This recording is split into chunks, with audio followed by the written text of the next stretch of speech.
ప్రపంచం అంతా కూడా నాణ్యమైనటువంటి సరుకును ఉత్పన్నం చేయడానికి ప్రయత్నం చేస్తుంది. ఎవరైతే నాణ్యమైనటువంటి వస్తువులను ఉత్పత్తి చేసి సరఫరా చేస్తారో వారు మార్కెట్లో ఉంటారు. అలాంటి కంపెనీలు బాగా నడుస్తాయి. అలాంటి కంపెనీలు ప్రపంచాన్ని శాసిస్తాయి, సంపదను వృద్ధి చేస్తాయి. జపనీస్ వారు యంత్రాలు తయారు చేశారు. టయోటా కంపెనీ, హోండా కంపెనీ అంటే అమెరికన్స్కు చాలా ఇష్టం. వాళ్ళ దగ్గర 15,000-20,000 ఏళ్ళ బండ్లు కూడా ఉంటాయి. టయోటా కంపెనీ ఉగ్రవాదుల దగ్గర టయోటా బండ్లు ఉంటాయి. వాళ్ళు ఎక్కడ కొండల్లో గుట్టల్లో ఎక్కడ తిరిగినా కానీ దానికి ఏం కాదని చాలా స్టాండర్డ్గా ఉంటాయి. అందుకే వాళ్ళు ఉగ్రవాదులంతా కూడా టయోటా కంపెనీ బండ్లే వాడతారు. కాబట్టి క్వాలిటీ అనేది చాలా ముఖ్యం. ఎక్కడ మెయింటైన్ చేసినా కానీ టాటా బండ్లు బాగుంటాయి, టాటా బండ్లే కొనమని చెప్పి నర్సరెడ్డి గారు చెప్పారు నాకు. ఎందుకంటే బందోబస్తు ఉంటాయి, దానికి 5 స్టార్ రేటింగ్ ఉంది అని చెప్పి చెప్పారు. మహీంద్రా కంపెనీ టాటా కంపెనీకి 5 స్టార్ రేటింగ్ ఉంది, ఆ బండ్లు తీసుకోండి స్వామి అని చెప్పి మేము కారు ఉన్నప్పుడు చెప్పారు. అట్లా ప్రతి దానికి ఒక క్వాలిటీ అనేది ఉంటుంది. పంటలు పండిస్తున్నారు, క్వాలిటీ బీజం కావాలి, క్వాలిటీ సీడ్స్. అంకాపూర్లో దగ్గర 35 కంపెనీలు ఉన్నాయంట, సీడ్ కంపెనీలు ఏమో చెప్పారు. వాళ్ళు నిజమేనా? 35-25 ఉన్నాయి, 20 దాకా ఉన్నాయి అని చెప్పారు. అందరూ కూడా సీడ్ ఉత్పన్నం చేస్తారు. ఎందుకు అంటే వేసుకున్నటువంటి పంట నుంచి వచ్చేటువంటి విత్తనము తిరిగి మొలకెత్తదు. దానిలో ఆ శక్తి అనేది లేదు. ఏం చేయాలి? మళ్ళీ వాడు కంపెనీ నుంచే కొనుక్కొచ్చుకోవాలి. ఎందుకంటే అట్లా చేసి పెట్టారు. బిజినెస్ నడవాలి అంటే ఇది ఉండేది. చిన్నప్పుడు నేను మా అమ్మమ్మ వాళ్ళ ఇంట్లో చూసేవాళ్ళం. దూలానికి మొక్కజొన్నవి అవి కట్టేసి ఆ దూలానికి వేసేవాళ్ళు. ఎవరింట్లో వెళ్ళినా కానీ ఆ విత్తనాలు మళ్ళీ పంట వేసుకోవడానికి ఆ విత్తనాలన్నీ దూలాన్ని పెట్టి పెట్టేసేవాళ్ళు. అట్లా విత్తనాలన్నీ నిల్వ ఉంచుకునేవాళ్ళు. ఎవడు అవసరం లేదు. ప్రతి రైతు స్వతంత్రుడు, స్వావలంబన ఉండేది. ఇప్పుడంతా కూడా డిపెండెన్సీ. మన విత్తనాలు డిపెండెన్సీ, అవి తిన్న మనం కూడా డిపెండెన్సీ. అలాంటి విత్తనాలు తింటున్నాం కాబట్టి మనం కూడా అందరి మీద ఆధారపడుతున్నాం.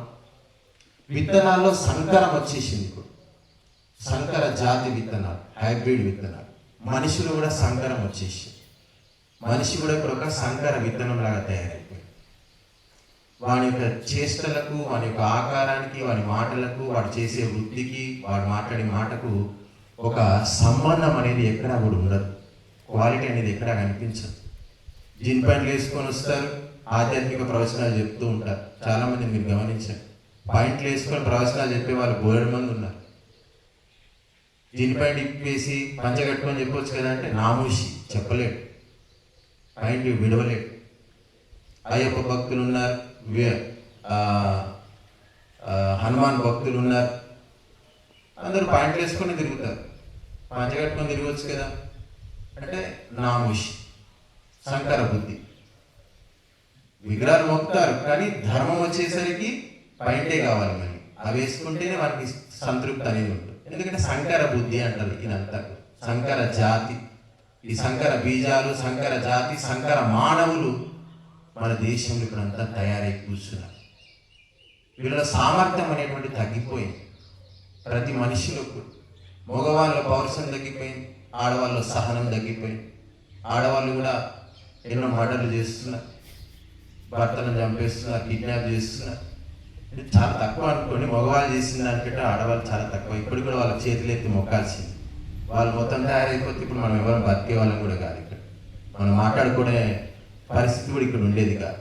కానీ వాళ్ళలో కూడా అది పెరుగుతూ వస్తుంది. ఎందుకు అంటే క్షేత్రం అనేది చెడిపోయింది, భూమి చెడిపోయింది. ఈ భూమి చెడిపోవడం వల్ల ఆ భూమి నుంచి వచ్చేటువంటి బీజాలు కూడా చెడిపోయాయి. తినేటువంటి ఆహారం అంతా కూడా సర్వనాశనం అయిపోయినంత. కాబట్టి ఈరోజు సంతాన ప్రాప్తి కోసం యజ్ఞం అని చెప్పి మంత్రాలు చదివారు. సంతానం లేకుండా పోతుంది అందరికీ కూడా. ఫర్టిలిటీ సెంటర్లు ప్రతి వీధిలో, ప్రతి గ్రామంలో అంతటా కూడా ఫర్టిలిటీ సెంటర్లు తయారైపోయాయి. హైదరాబాద్లో మన పెద్ద స్కామ్ జరిగింది, ఫర్టిలిటీ సెంటర్ స్కామ్. 20 లక్షలు 30 లక్షలు ఇస్తే అస్సాము, మణిపూరు, మేఘాలయ పోయి అక్కడ పిల్లల్ని కానీ తీసుకొచ్చి వాళ్ళకి ఇస్తున్నారు. ఇదే మీ స్పెర్మ్స్ తీసి తయారు చేసినటువంటి సంతానం తీసుకోండి అని ఇస్తున్నారు. పట్టుకున్నారు మొత్తం డాక్టర్లు, భార్యాభర్తలు ఇద్దరిని కూడా జైల్లో వేశారు. అట్లా వాళ్ళు కోట్ల రూపాయలు సంపాదించారు. కాబట్టి ఈ బీజము, ఈ గర్భము ఎక్కడి నుంచి తయారవుతుంది, ఎట్లా తయారవుతుంది చెప్పండి. అందరూ పెళ్లి చేసుకున్నారు, పిల్లల్ని కన్నా. గర్భము తయారు కావడానికి ఏం కావాలి అంటే ఒకటి క్షేత్రము కావాలి, ఒకటి ఋతువు కావాలి, ఇంకొకటి బీజము కావాలి, ఇంకొకటి అంబు అన్నారు. అంబు అంటే నీరు అని చెప్పారు. ఈ 4 ఉంటే అప్పుడు గర్భం తయారవుతుంది. ఋతువు, క్షేత్రము, అంబు, బీజం, ఈ 4 కలిస్తే అప్పుడు గర్భము తయారవుతుంది అని చెప్పారు. ఋతువు మనం చూసాం, ఈ వర్షాకాలం వచ్చింది. వర్షాకాలం రాగానే మనం అంతా కూడా ఏం చేస్తాం, విత్తనాలు నాటుతాం. అంటే ఒక సంతానాన్ని ఉత్పన్నం చేయడానికి కూడా ఒక సరైనటువంటి సమయం అవసరం. అందుకే దాన్ని ఏమంటున్నారు స్త్రీలలో, ఋతుచక్రము అని చెప్తున్నారు. ఆ స్త్రీలలో ఋతుచక్రాన్ని ఆధారంగా చేసుకొని సంతానాన్ని గంట సమయాన్ని బట్టి ఎప్పుడు పడితే అప్పుడు సంతానం ఉత్పన్నంగా దాన్ని కూడా కొన్ని రోజులు చెప్పారు. 14వ రోజు, 16వ రోజు, 12వ రోజు, ఈ రోజుల్లో సంతానం ప్రాప్తించేటువంటి అవకాశం ఎక్కువగా ఉంటుంది అని చెప్పారు. కాబట్టి సంతానానికి కావాల్సింది సరి అయినటువంటి సమయం, దాన్ని ఋతువు అని చెప్పారు. వర్షాకాలం దాన్ని సమయం పెట్టుకున్నాం. తర్వాత ఏమన్నారు, క్షేత్రము అని చెప్పారు. క్షేత్రం అంటే స్త్రీ అని చెప్పారు. అందుకే పొలం ఎట్లా ఉండాలి అంటే సారవంతంగా ఉండాలి, ఎరువు ఉండాలి, అందులో అన్నీ ఉండాలి. అందుకే దానికి క్షేత్రము అని చెప్పారు. అందుకే స్త్రీ యొక్క గర్భము సంతానానికి ముందు అత్యంత పరిశుద్ధంగా, పవిత్రంగా, శుద్ధంగా తయారై ఉండాలి. కురువంశం నాశనం అవుతుంది, కురువంశము ఇక ముందుకు పడేటువంటి పరిస్థితి లేదు. అయితే పాండురాజు వాళ్ళంతా కూడా నపుంసకులు అయిపోయారు, సంతానం లేదు, వంశం ముందుకు పోయేటువంటి అవకాశం లేదక్కడ. అయితే వ్యాసుని దగ్గర పోయారు, సంతానం ముందు పడే సమయం లేదు, వంశం ముందుకు పోవట్లేదు. ఇక విచిత్ర వీరుడు వాళ్ళంతా కూడా మరణించారు, సంతాన ప్రాప్తి కావాలి అని చెప్పి వ్యాసుని పోయి ఆ యొక్క గురుమాత అడిగితే సరే నేను సంతానానికి ఏం చేయాలో చేస్తాను, వాళ్ళకు సంతానాన్ని ప్రాప్తింపజేస్తాను అని చెప్పి వ్యాసుడు అంటాడు. కానీ ఒక నియమం అని చెప్తాడు. 1 సంవత్సరం పాటు ఈ స్త్రీలంతా కూడా, వీళ్ళిద్దరు అంబిక అంబాలిక అని ఉంటారు, వాళ్ళిద్దరు కూడా నియమాలు పాటించాలి, అప్పుడే నేను వారికి సంతానాన్ని దానం చేస్తాను, అంతవరకు దానం చెయ్యను అంటాడు. వారు అన్ని నియమాలు వ్యాసుడు చెప్పినట్టు పాటిస్తారు. తర్వాత వ్యాసుడు వారికి సంతాన ప్రాప్తిని కలుగజేస్తాడు. కాబట్టి ఎప్పటివరకైతే క్షేత్రం శుద్ధము కాదో అప్పుడు ఆ క్షేత్రం నుంచి వచ్చేటువంటి సంతానం కూడా అశుద్ధిగా తయారవుతుంది. దానివల్ల నష్టం కలుగుతుంది, వంశానికి నష్టం కలుగుతుంది. కాబట్టి క్షేత్ర శుద్ధి అనేది అవసరము. ఈరోజు క్షేత్ర శుద్ధి అనేటువంటిది లేకుండా పోయింది. ఎప్పటివరకైతే స్త్రీలు నియమ నిబంధనలు పాటిస్తారో అప్పుడు వారు మంచి సంతానానికి, గొప్ప సంతానానికి జన్మనివ్వడానికి వారు కారణమవుతారు. చాలా మంది స్త్రీలలో రక్తహీనత ఉంది, బలహీనత ఉంది. ఏ స్త్రీలో రక్తహీనత ఉంటుందో, బలహీనత ఉంటుందో వాళ్ళకు పుట్టబోయే సంతానం కూడా ఎనీమియాతో పుడతారు, రక్తహీనతతో పుడతారు, చాలా సమస్యలు వస్తాయి. పునాది, మనిషి పుట్టడానికి అవసరమైనటువంటి పునాదిని స్త్రీలు నిర్మిస్తారు. స్త్రీల గర్భంలోనే ఆ యొక్క వ్యక్తి యొక్క పుట్టుకకు అవసరమైనటువంటి పునాది అంతా కూడా స్త్రీ గర్భంలోనే తయారైపోతుంది. ఒక్కసారి స్త్రీ గర్భంలో వాని పునాది తయారైన తర్వాత వాని గుణగణాలు మార్చడము బ్రహ్మకైనా అసాధ్యము.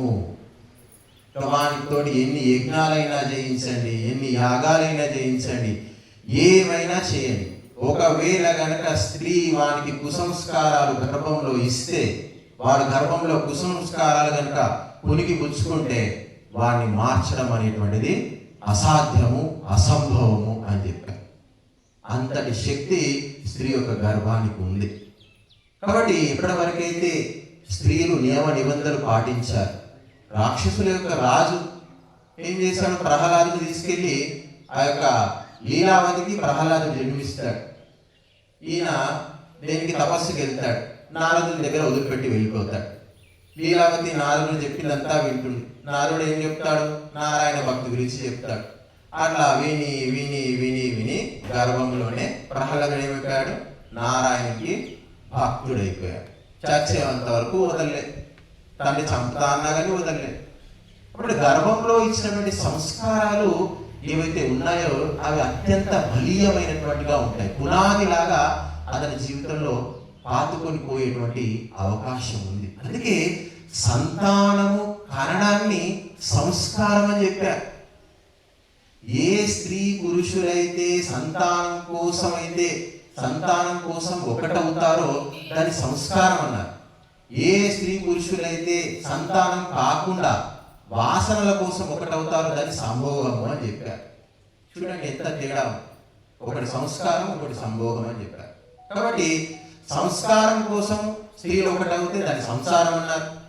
వాంఛల కోసం ఒకటవుతే దాన్ని వ్యభిచారం అని చెప్పారు శాస్త్రం.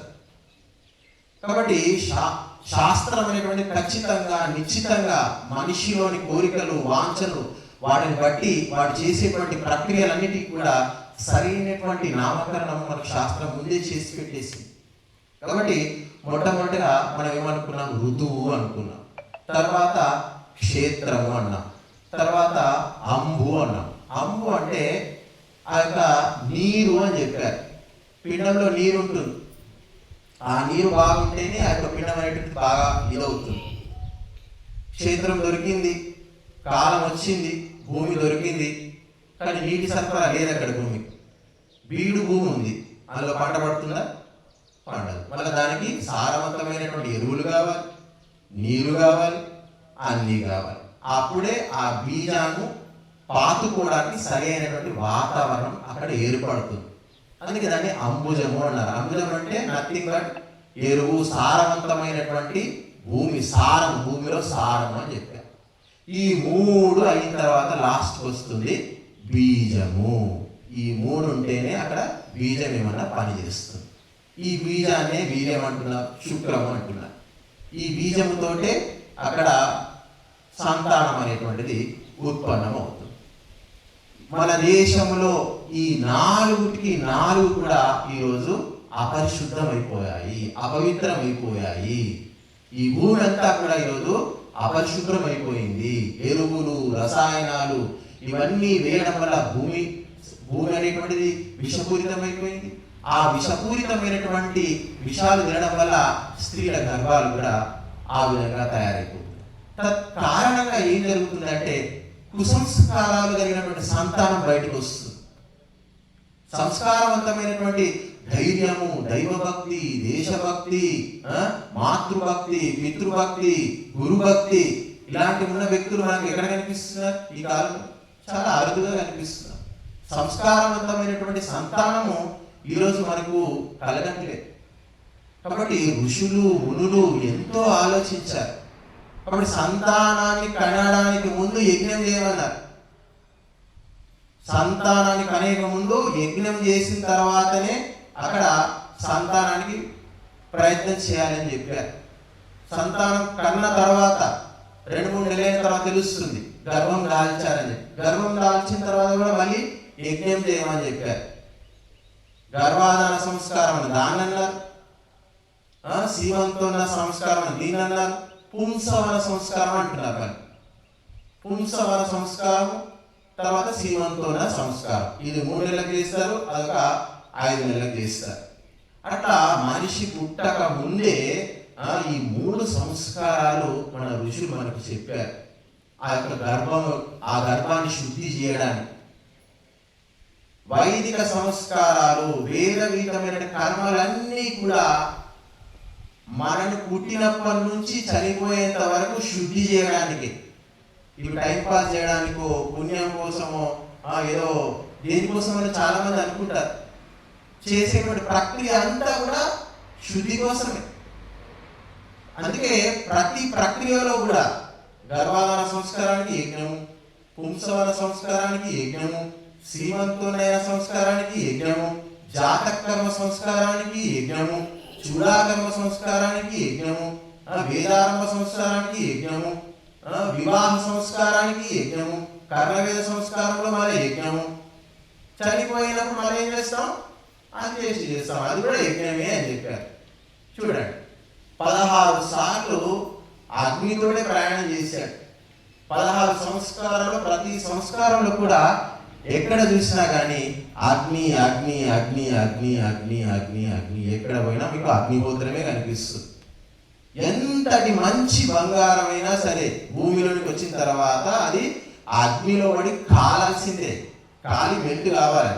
అది పరిశుద్ధం అవుతేనే అది నగలాగా మారడానికి అది సిద్ధమవుతుంది. అదే విధంగా మనిషి అగ్నిహోత్రాలు చేసి చేసి చేసి చెమటలు పట్టాలంట. మనిషి పొలంలో పని చేసి చెమటలు పట్టడం కాదు, అగ్నిహోత్రం దగ్గర కూర్చొని ఒక్కొక్కరికి చెమటలు గారాలి.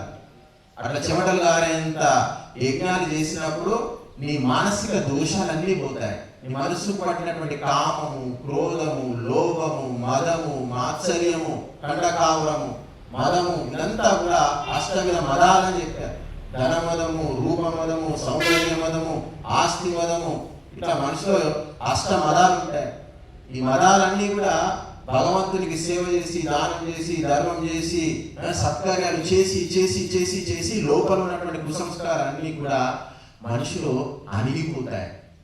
అప్పుడు మనిషి పోయి వాడు ఋషి అవుతాడు, దేవత అవుతాడు అని చెప్పాడు. అగ్నిహోత్రం చేయడం, ఇదంతా చేయడం అంటే ఏదో మనకు సంపదల కోసం చెబుతున్నాం, ఐశ్వర్యం వస్తుంది. కానీ ఆత్మోన్నతి కలగకపోతే మనం చేసేటువంటి ఆధ్యాత్మిక కార్యక్రమాల యొక్క ప్రయోజనం ఏమిటి? ఎప్పటి వరకు అయితే మనిషికి ఆత్మ కళ్యాణం కలగదో అప్పటి వరకు మనిషి ఎన్ని చేసినా కూడా అది వ్యర్థమే అవుతుంది. కాబట్టి గర్భాద్యా మృత్యు పర్యంత సంస్కార షోడశైవహి అని చెప్పారు. అంటే గర్భము నుంచి మృత్యు వరకు మనిషికి 16 సార్లు సంస్కరించబడతాడు అని చెప్తున్నారు. కాబట్టి ఈ సంస్కరించేటువంటి ప్రక్రియ ప్రపంచంలో కేవలం భారతదేశంలో మాత్రమే ఉంది. ఎక్కడ కూడా సంస్కరించేటువంటి ప్రక్రియ లేదు. ఈ దేశంలో ఉన్నటువంటి ప్రజలంతా కూడా ఇప్పటికి కూడా నాయకులు సత్ప్రవర్తన కలిగి ఉండాలి, సన్మార్గగాములు కావాలి, వాళ్ళలో నిజాయితీ ఉండాలని చెప్పి మనం అంతా కోరుకుంటాం. కానీ అమెరికన్స్ అలాంటిది ఏమి కోరుకోరు. వాళ్ళ ప్రెసిడెంట్ ఆయనకి ఎన్ని ఎక్కువ సంబంధాలు ఉంటే అంత గొప్పవాడు అనుకుంటారు. అక్కడ అక్రమ సంబంధాలు, అనైతికమైన సంబంధాలు అన్ని కూడా సామాన్యమైనటువంటి విషయం. బిల్ క్లింటన్, ట్రంప్, నిక్సన్ వీళ్ళంతా కూడా వ్యభిచారం చేసినటువంటి వ్యక్తులు, వీళ్ళంతా ప్రెసిడెంట్ అంతా కూడా. అయినా కానీ అమెరికన్స్ ఓట్లు వేస్తారు. ఎందుకంటే అక్కడ అనైతిక సంబంధాలు సాధారణమైన విషయము, మనలాగా కాదు. అనైతికమైనటువంటి జీవితం కూడా సాధారణమైన విషయమే వాళ్ళకందరికీ కూడా. ఎందుకంటే వాళ్ళు సంస్కరించబడినటువంటి జాతి కాదు, ఆ జాతి సంస్కారం లేనటువంటి జాతి. కాబట్టి ప్రపంచంలో అన్ని చోట్ల యుద్ధానికి ఆ జాతే కాదు, అంతటా అశాంతికి వారే కాదు. ఎవరికి ఆయుధాలు ఇచ్చినా, ఎవరికి యుద్ధం చేసినా, అక్కడ ఏ యుద్ధం జరిగినా అక్కడ ఆయుధం వాడే ఇస్తాడు, పుల్ల వాడే గీస్తాడు, అగ్గి వాడే రావు చేస్తాడు. అక్కడ మూల కారకుడు వాడే ఉంటాడు. ఎందుకంటే సంస్కారం లేదు కాబట్టి సంస్కరించినటువంటి జాతి కావాలి. మనమంతా కూడా ఈరోజు రోగిష్ఠులము, బలహీనులము, బుద్ధిహీనులము, మూర్ఖుల్లాగా తయారయ్యేటువంటి పరిస్థితి ఉంది భారతీయులందరికీ కూడా. సినిమాలో ఏం చూపిస్తే అది నమ్ముతాం, పేపర్లో వచ్చిందే నమ్ముతాం. కానీ సినిమాలు, పేపర్లు, యూట్యూబ్లు ఇవేవి కూడా మన చేతుల్లో లేవండి. అవన్నీ కూడా రాజకీయ నాయకుల చేతుల్లో ఉన్నాయి. వాళ్ళు చూపించారని చెప్పి అది వాస్తవం అని మీరు నమ్ముకుంటే మీరు పప్పులో కాలేసిన కిందికే లెక్క, గుర్తుపెట్టుకోండి. కాబట్టి ప్రతి ఒక్కటి కూడా, ప్రతి సాంకేతిక పరిజ్ఞానాన్ని మిమ్మల్ని దోచుకోవడానికి ఉపయోగిస్తున్నారు. ప్రతి విషయాన్ని కూడా మీకు లేనిపోని అన్ని చూపిస్తున్నారు, లేనిపోని అన్ని నేర్పిస్తున్నారు, లేనిపోని ఆలోచనలు కలిగిస్తున్నారు, లేనిపోని భయాందోళన మీకు గురి చేస్తున్నారు. కరోనాలో ఎంత భయాందోళన గురి చేశారు? చచ్చిపోయింది ఎంతమంది? ప్రపంచంలో చాలా తక్కువ మంది మన దగ్గరే చనిపోయారు కరోనా వచ్చి. కానీ భూతద్దంలో చూపించారు, అందరూ పోయి వేసుకున్నారు. ఇప్పుడు టీకాలు వేసుకొని దానికంటే ఎక్కువ వేసుకున్న వాళ్ళు కూడా చచ్చిపోతున్నారు. ఎందుకంటే అందరినీ భయపెట్టించారు, భయభ్రాంతులకు లోన్ చేశారు. ఒక సంవత్సరంలోనే బిలియనీస్ అయిపోయారు. ఎవరు? కరోనా టీకా ఉత్పన్నం చేసినటువంటి ఆ యొక్క కంపెనీల వారు. ఒక్కొక్కరు బిలియనీర్స్, కొన్ని లక్షల కోట్లు సంపాదించారు ఒకే ఒక సంవత్సరం కరోనా టైంలో. అందరి బిజినెస్లు పోయినాయి, వాళ్ళ బిజినెస్లు మాత్రం కలకలలాడాయి. ఎందుకు అంటే మనం ఏది చూపిస్తే అది నమ్ముతున్నాము, ఏది చేస్తే అది నమ్ముతున్నాము. ఎందుకంటే మనకు సంస్కారం అనేది పోయింది. వేద సంస్కారము, యజ్ఞ సంస్కారము, సత్సంగాలు వినేటువంటి సంస్కారం మనకందరికీ పోయింది. కేవలము టీవీలు చూసి అదే వాస్తవము, అదే శాస్త్రము, అదే జీవితము, దాన్ని అనుసరించాలి అనేటువంటి జాతి ఇప్పుడు అంతా కూడా పెరిగిపోయింది. ఇది ప్రమాదము. ఇది మనందరినీ తీసుకెళ్ళి గోతిలో పాడేస్తుంది. ఇలాగే మనం ముందుకెళ్తే మన జీవితాలన్నీ కూడా నష్టభ్రష్టం అయ్యేటువంటి అవకాశం ఉంది. కాబట్టి మనము ఒక గొప్ప జాతిని నిర్మించాలి అంటే దానికి ఒక క్షేత్రం కావాలి, మంచి బీజం కావాలి. ఎప్పుడైతే స్త్రీ పురుషులు ఇద్దరూ కూడా గురువు సాన్నిధ్యంలో వేద విద్యను అభ్యసించి తమ సంస్కారాలను శుద్ధి చేసుకొని బయటికి వస్తారో అలాంటి వ్యక్తులకే వివాహం చేయాలి అని చెప్పి శాస్త్రం చెప్పింది. కానీ దానికి విరుద్ధంగానే జరుగుతుంది, కాదనట్లేదు. కానీ తెలుసుకోనైనా ఎంతో కొంత మార్చుకునే ప్రయత్నం చేయాలి కదా. జ్ఞాన సంపన్నుడు, ధార్మికుడు, జ్ఞానాన్ని సముపార్జించినటువంటి వ్యక్తి మాత్రమే సంతానాన్ని కనడానికి యోగ్యుడని చెప్తుంది వేదం. కానీ ఎవరు అమలుపరుస్తున్నారు? అవన్నీ కూడా తెలిసి తెలవంతరంతో సంతానాన్ని కంటున్నారు. వాళ్ళు కుసంస్కారం సంస్కారం పెంచుతున్నారు, పెద్ద చేస్తున్నారు, సమాజంలోకి వదిలిపెడుతున్నారు. వాళ్ళంతా కూడా సమాజానికి కంటకుల్లాగా తయారవుతున్నారు. కాబట్టి మనిషి యొక్క జీవితం యొక్క లక్ష్యము ధర్మము, అర్థము, కామము, మోక్షం. ఈ 4 ఈ శరీరంతో సాధించాలి. ఈ 4 ఎవడు సాధించగలుగుతాడు అంటే సంస్కారాలతో శుద్ధి చేయబడినటువంటి వ్యక్తి మాత్రమే ఈ 4 సాధించగలుగుతాడు. ధర్మాన్ని, అర్థాన్ని, కామాన్ని ఏ ప్రక్రియలు చేయడం ద్వారా మనిషి శరీరము ధర్మాన్ని, అర్థాన్ని, కామాన్ని సాధించుకొని మోక్షాన్ని పొందుతుందో దాన్నే సంస్కారము అని చెప్పారు. కాబట్టి సంస్కారం ఉంటే మనిషి ధార్మికుడు అవుతాడు. సంస్కారం లేని వ్యక్తి ఏమవుతాడు? కాముకుడు అవుతాడు. చూడండి, అంతా కాముకులే. ఇప్పుడు ఎక్కడ చూసినా కాముకులే అనిపిస్తారు. సినిమాలు, టీవీలు, కాముకులు ఎంత ఎవరైనా కాముకులనే అనుసరిస్తారు. చిరంజీవి, బాలకృష్ణ, హీరోలంతా ఎవరు? కాముకులు కాకపోతే వీళ్ళ ధార్మికుల, ధర్మాత్ముల, యోగుల, తపస్సుల, ఋషుల, మునుల, వీళ్ళంతా కూడా. మన పిల్లలంతా కూడా వారి ఫోటోలు పెట్టుకుంటారు, వారిని అనుసరిస్తారు, వారి సినిమాలు చూస్తారు, వాళ్ళని ఫాలో అవుతూ ఉంటారు అందరూ కూడా. కాబట్టి ధర్మం లేదు కాబట్టి అంతా మిగిలిందంతా కూడా కామమే మిగిలింది దేశం అంతా కూడా. కాబట్టి కుసంస్కారం తయారవుతుంది. ఇలాంటి సంస్కారం లేనటువంటి జాతి ఏదైతే ఉందో అలాంటి జాతిని వెళ్ళినటువంటి తల్లిదండ్రులకు వారు ఉపయోగానికి అక్కడికి రారు, దేశానికి అక్కడికి రారు, దైవానికి, ధర్మానికి అసలే పనికిరారు. కాబట్టి మంచి సంతానం కలగాలి, మంచి కుటుంబం నిర్మించబడాలి, మంచి దేశం నిర్మించబడాలి. అలా కలగాలి అంటే ప్రతి వ్యక్తి కూడా అగ్నిహోత్రాన్ని ఆచరించాలి, అగ్నిహోత్రం చేయాలి. ఏ కుటుంబం అయితే నిరంతరం అగ్నిహోత్రం చేస్తుందో ఆ కుటుంబంలోని సంపద అంతా కూడా దైవీ సంపదగా మారిపోతుందంట. ఆ కుటుంబంలోని సంపద దేవతల సంపద అని చెప్పారు. అగ్నిహోత్రము చేసేటువంటి ఆ యొక్క గృహస్థుని యొక్క సంపద దేవతల సంపద అవుతుందంట. అగ్నిహోత్రము చేయనటువంటి గృహస్థుల యొక్క సంపద రాక్షసుల సంపద అవుతుందండి. ఏ ఇంట్లో అగ్నిహోత్రం జరగదో, అగ్నిహోత్రానికి వారు దానం ధర్మం ఇవ్వరో, వాళ్ళ ఇంట్లో రాక్షసులు వచ్చి కూర్చుంటారండి. అంటే ఏవో సమస్యలు, ఏదో బాధలు, ఏదో వ్యాధులు వాళ్ళను నిరంతరం పట్టి పీడిస్తూ ఉంటాయి. మానసికమైనటువంటి, శారీరకమైనటువంటి సమస్యలన్నీ కూడా వాళ్ళను నిరంతరం బాధిస్తూ ఉంటాయి. కాబట్టి అన్ని రోగాలకు ఒకే ఒక మందు ఈ యొక్క అగ్నిహోత్రము అని చెప్పి మన ఋషులు మనకు తెలియజేశారు. దాన్ని ఎప్పటి వరకు అయితే మనము పట్టుకోవడం మానేశాము, దాని స్థాయిని దిగజార్చాము. ఈ మధ్య కాలంలో అగ్నిహోత్రం యొక్క స్థాయిని దిగజార్చే వ్యక్తులు చాలా మంది తయారయ్యారు. ఎప్పుడైతే మీరు అగ్నిహోత్రం స్థాయిని పెంచుతారో, గొప్ప గొప్ప యజ్ఞాలు చేస్తారో, మీ యొక్క స్థాయి కూడా అంతే గొప్ప గొప్పగా తయారవుతుంది. అగ్నిహోత్రాన్ని ఎంత చీపుగా, ఎంత చిల్లరగా తయారు చేస్తారో మన జీవితాలు కూడా అంతే చిల్లరగా తయారవుతాయి. గుర్తుపెట్టుకో. ఆ యజ్ఞాలను ఏం యజ్ఞాలు అంటారంటే శూద్ర యజ్ఞాలు అని చెప్తారు. ఆ పురోహితుడు కూడా శూద్ర పురోహితుడు అవుతాడంట. చేసినవాడు శూద్రుడు అవుతాడు, చేయించుకున్నవాడు కూడా శూద్రుడు అవుతాడు. కాబట్టి దరిద్రుడు, చెయ్యను, నా వల్ల కాదు అనేటువంటి వ్యక్తితో బలవంతంగా ఎప్పుడు కూడా అగ్నిహోత్రం చేయించొద్దండి. ఎవడైతే స్వచ్ఛందంగా, సంతోషంగా ముందుకొచ్చి ఈ యొక్క అగ్నిహోత్రానికి సహకరిస్తాడో వాని చేత అగ్నిహోత్రం చేయించండి అని చెప్పి మనకు శాస్త్రాలు చెప్తున్నాయి. ఏదో దక్షిణ కోసం ఆశపడి వాడిని తీస్తాడు అనుకొని అలాంటి వ్యక్తితో చేసిన వాడు నష్టపోతాడు, చేయించిన వాడు కూడా నష్టపోయేటువంటి అవకాశం ఉంది. కాబట్టి పండితుడే శూద్రుడైపోతాడని చెప్తుంది శాస్త్రం.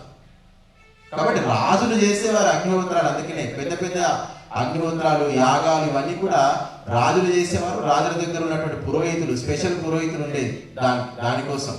మహర్షి దయానంద సరస్వతి యొక్క పూర్వీకులంతా కూడా అలాంటి పెద్ద పెద్ద అశ్వమేధము, రాజసూయ యాగము ఇలాంటివన్నీ కూడా అగ్నిహోత్రాలు చేయించేవారండి.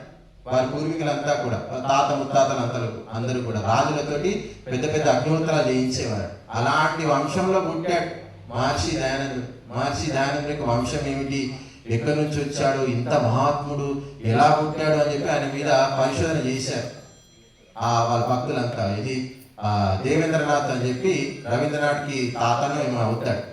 ఆయన మహర్షి దయానంద యొక్క చరిత్ర చూసి ఆయన మొత్తం తెలుసుకోవాలనుకున్నాడు. మొత్తం అన్వేషిస్తే వాళ్ళ పూర్వీకులంతా కూడా ఆఫ్ఘనిస్తాన్ నుంచి వచ్చారు. అక్కడి నుంచి వచ్చి గుజరాత్లో సెటిల్ అయ్యారు వాళ్ళంతా పూర్వీకులంతా. కాబట్టి గొప్ప గొప్ప యజ్ఞాలు చేసినటువంటి వంశంలో, గొప్ప గొప్ప సంస్కారాలు చేసినటువంటి వంశంలో గొప్ప గొప్ప వ్యక్తులు పుడతారు. ఇక మిగతా ఎవరైతే తమ ధనాన్ని ధర్మానికి, యజ్ఞానికి ఖర్చు పెట్టకుండా తిని తాగి కొడుకులకు అప్పచెప్పి వెళ్ళిపోతారు, వాళ్ళ ఫ్యామిలీస్ అన్ని కూడా సాధారణమైనటువంటి ఫ్యామిలీగా మిగిలిపోతాయి. సాధారణమైనటువంటి వ్యక్తులులాగా పుడతారు, తింటారు, కంటారు, చనిపోతారు. అంతే. వాళ్ళ పేరు, ప్రఖ్యాతలు ఇవేవి కూడా ఈ భూమి మీద వాళ్ళని అంటుకోవండి. సామాన్యమైనటువంటి జీవితం గడిపి వాళ్ళ జీవితాన్ని, తనువును చాలించేస్తారని చెప్పారు. కాబట్టి అగ్నిహోత్రానికి మానవ జీవితానికి విడదీయలేనటువంటి అవినాభావ సంబంధం ఉంది. మనుషులను ఈ యొక్క యజ్ఞాలను కవల పిల్లలు అని చెప్పారు.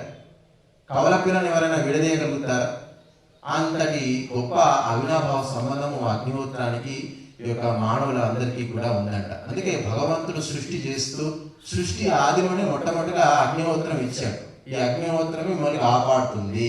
దీన్ని ఎప్పుడు కూడా ఈ యొక్క కుండంలో అగ్ని నిరంతరం కాపాడుతూ ఉండండి అని చెప్పారు. అందుకే రాముడు ఏం చేశాడు, నాయన అగ్నిహోత్రం చేస్తున్నాను, రాక్షసులు వచ్చి ఇబ్బంది పెడుతున్నారు నాయన అంటే, రాముడు బాణాలు తీసుకెళ్ళి అక్కడ కౌశిక యాగం, ఆ యొక్క విశ్వామిత్రుడు యాగం చేస్తున్నాడు అరణ్యంలో. చేస్తూ పోయి రామలక్ష్మణుడు ఏం చేశారు, అగ్నిహోత్రాన్ని కాపలా కాశారు. రాక్షసులు వస్తే వాళ్ళని సంహరించారు. నేను చక్రవర్తిని, నేను ఎందుకు వస్తాను, ఈ అగ్నిహోత్రం నేను ఎందుకు కాపాడుకోవాలి, నాకేం అవసరం అని చెప్పి రాముడు అనుకోలేదు. మరి మన యువకులు ఎవరు వస్తున్నారు, ఎవరు చేస్తున్నారు? అందుకే యువకులకు అందరూ కూడా ధర్మం తెలియక, దేశం యొక్క విలువ తెలియక, శాస్త్రం యొక్క విలువ తెలియక, అగ్నిహోత్రం యొక్క విలువ తెలియక అందరూ కూడా ఇంగ్లీష్ పట్టుకొని కూర్చున్నారు.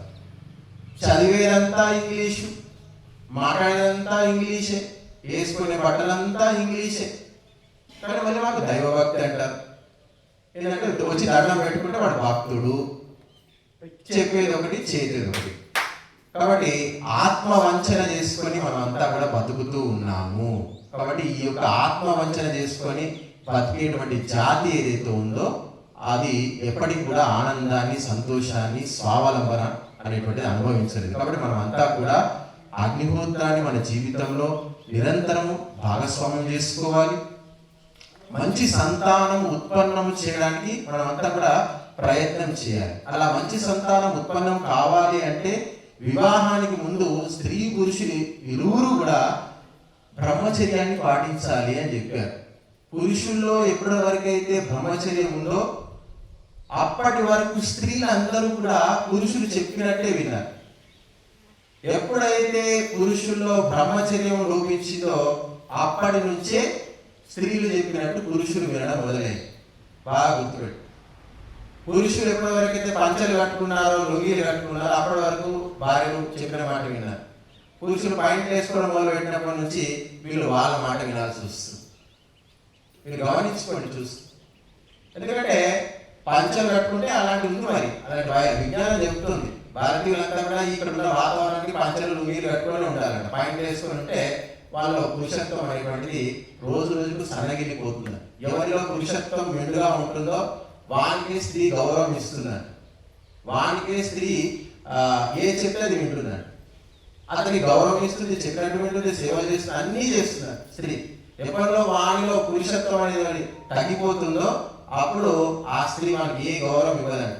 వాడు ఎట్లాంటి వాడు ఏమంటారు కదా, పప్పుచారులో కరివేపాకం తీసేసినట్టు అట్లా తీసేసి వాడిని ఇష్టం వచ్చినట్టు చేస్తూ ఉంటారు. కాబట్టి బ్రహ్మచర్యానికి, పురుషునికి, స్త్రీకి, దాంపత్యానికి ఎంతో అవినాభావ సంబంధం ఉంది. 48 సంవత్సరాలు పురుషునికి బ్రహ్మచర్యం అని చెప్పారు. పురుషుడు తలుచుకుంటే 48 సంవత్సరాల వరకు కూడా పెళ్లి చేసుకోకుండా ఉండొచ్చు. అలా పెళ్లి చేసుకోకుండా ఉండేటువంటి పురుషుడు 4 వేదాలు చదివి బ్రహ్మచర్యం పాటించినటువంటి ఆ పురుషుడు ప్రపంచంలో దేన్నైనా జయించగలుగుతాడు అని చెప్పి రాశారు వేదాలు.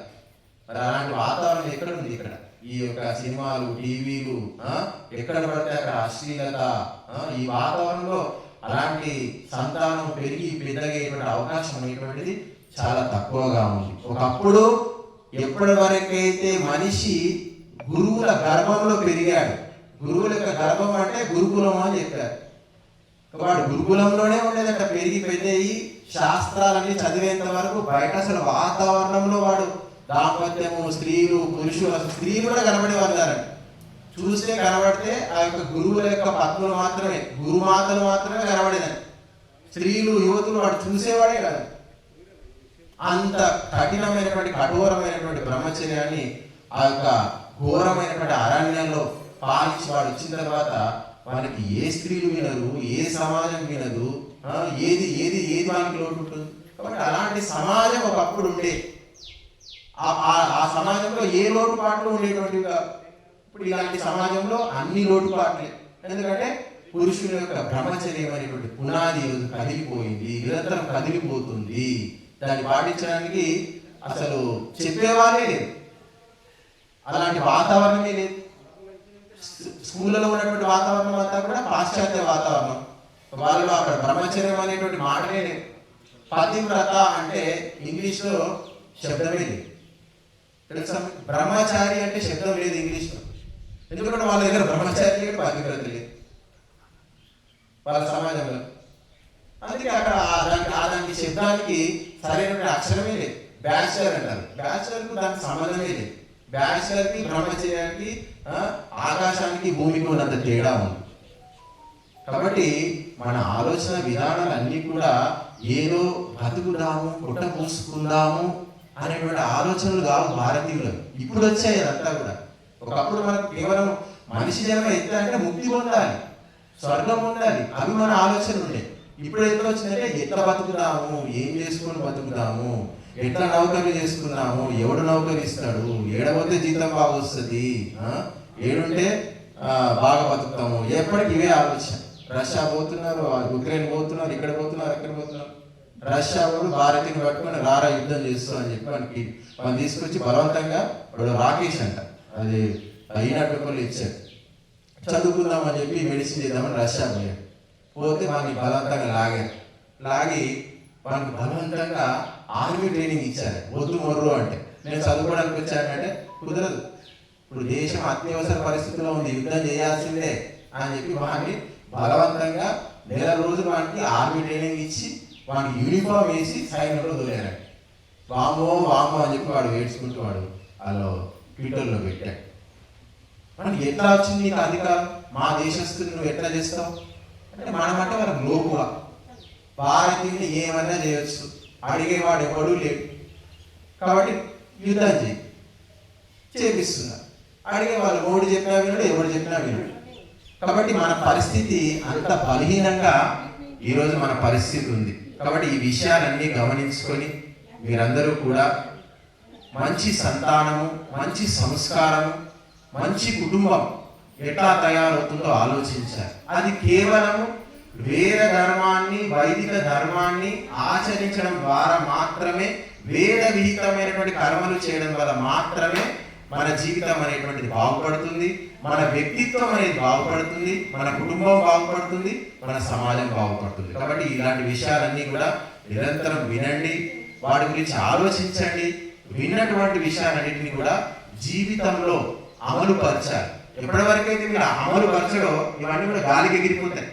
ఆ ఫలితాలు మీరు ఎవరు కూడా చూడలేదు. చెప్పినటువంటి విషయాన్ని ఆలోచించాలి, చింతన చేయాలి. అలా తర్క వితర్కాలతో ఆలోచించమని చెప్పారు. ఎందుకు చెప్తున్నాడు, ఏం అవసరము, దీన్ని ఆచరించడం వల్ల వచ్చేటువంటి లాభం ఏమిటి. చాలా మంది హరికథ బుర్రకథ లాగా వింటూ ఉంటారు.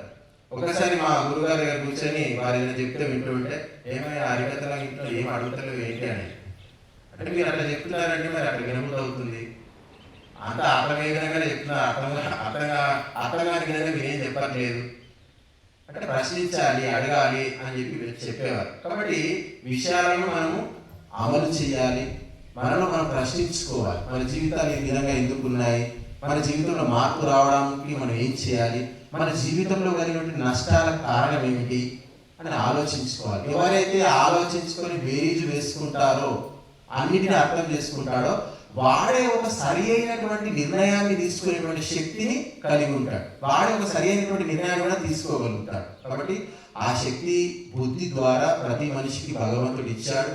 ఈ బుద్ధి అనేటువంటి పదార్థాన్ని చక్కగా వాడుకోండి. దాన్ని వాడుకోవాలి అంటే శాస్త్రం వినాలి. శాస్త్రం విన్నటువంటి వ్యక్తి మాత్రమే బుద్ధిని చక్కగా వాడుకోగలుగుతాడు. అశాస్త్రవీతం ఘోరం అని చెప్పారు. మన జీవితాలన్నీ కూడా ఘోరంగానే ఉన్నాయి. కాకపోతే ఏంటంటే పొట్టకు 3 పూటలు టయానికి దొరుకుతుంది కాబట్టి మనం అంతా క్షేమంగానే ఉన్నాము అని మీరందరూ అనుకుంటున్నారు. కానీ మన దేశం చుట్టూ ఇప్పుడు యుద్ధ వాతావరణం ఉంది. ప్రపంచంలో మన దేశం పట్ల ఇప్పుడు యుద్ధ వాతావరణం ఉంది. ప్రపంచాన్ని ఎదుర్కోవడానికి, చైనాని ఎదుర్కోవాలంటే ఇప్పుడు కూడా మన దగ్గర ఆయుధాలు లేవు. వాళ్ళు మెల్లమెల్లగా వచ్చి రోజు కొద్దిగా ఆక్యుపై చేసుకున్నాడు. కానీ ఇప్పుడు యుద్ధం చేసే సామర్థ్యం మన దగ్గర లేదు. అందుకే నోరు మూసుకొని కూర్చున్నాం మనం అంతా కూడా. ఎందుకంటే శాస్త్రం చదవలేదు, దూరదృష్టి లేకుండా పోయింది. కాబట్టి ఈరోజు మనకు ఆ పరిస్థితి వచ్చింది. కాబట్టి ప్రపంచంలో ఒక క్రైస్తవునికి 100 దేశాలు ఉన్నాయి, 140 దేశాలు ఉన్నాయి. ఒక ముస్లిం వ్యక్తికి 64 దేశాలు ఉన్నాయి, 60 దేశాలు ఉన్నాయి. కానీ ఒక హిందూకి ఎన్ని దేశాలు ఉన్నాయి చెప్పండి? ఉన్నది ఇది ఒక్కటే. ఇది కాపాడుకోవాలి, లేకపోతే బంగాళాఖాతంలో దూకి చావాలి. కాబట్టి వేద ధర్మాన్ని పుణికి పుచ్చుకొని వీరుల్లాగా, శూరుల్లాగా తయారయ్యి ప్రపంచాన్ని జయిస్తారా, లేకపోతే 50 దేశాలున్న ముస్లింలో కలుస్తారా, లేకపోతే 100 దేశాలున్న క్రైస్తవుల్లో కలుస్తారా అనేది మనం నిర్ణయించుకోవాలి. నిన్న ఉక్రెయిన్ ఆయన ఒకటి స్టేట్మెంట్ ఇచ్చాడు. ఆ ఉక్రెయిన్ అధ్యక్షుడు ఏం పేరు ఉంది కదా, జెలెన్స్కీ. ప్రపంచంలో ఎవడు బతకాలి, ఎవడు చావాలి అనేటువంటిది కేవలం ఆయుధాలే నిర్ణయిస్తాయి అని చెప్తున్నారు. ఎవరి దగ్గర ఎంత గొప్ప ఆయుధం ఉంటుందో వాడే ప్రపంచంలో బతకాలా చావాలా, ఎవడు బతకాలి ఎవడు చావాలి అనేటువంటిది వాడే నిర్ణయిస్తాడు. రాముడి దగ్గర బ్రహ్మాస్త్రం ఉండేది, ఆగ్నేయాస్త్రం ఉండేది, అన్నీ ఉండేవి. ఇప్పుడు ఏ అస్త్రాలు లేవు మన దగ్గర. పుట్టి అస్త్రాలు తప్ప అస్త్రాలు మన దగ్గర ఏమీ లేకుండా పోయి తయారు చేస్తున్నారు, మెల్లమెల్లగా అవుతూ ఉన్నాయి. కాబట్టి మీరందరూ కూడా శాస్త్రాలు విని బుద్ధిని సూక్ష్మం చేసుకొని మీ జీవితాలను ఆనందమయం చేసుకుంటారని ఆశిస్తూ ధన్యవాదాలు. ॐ द्यौः शान्तिरन्तरिक्षं शान्तिः पृथिवी शान्तिः आपः शान्तिः ओषधयः शान्तिः वनस्पतयः शान्तिर्विश्वे देवाः शान्ति ब्रह्म शान्ति सर्वं शान्ति शान्तिरेव शान्ति सामा शान्तिरेधि। ॐ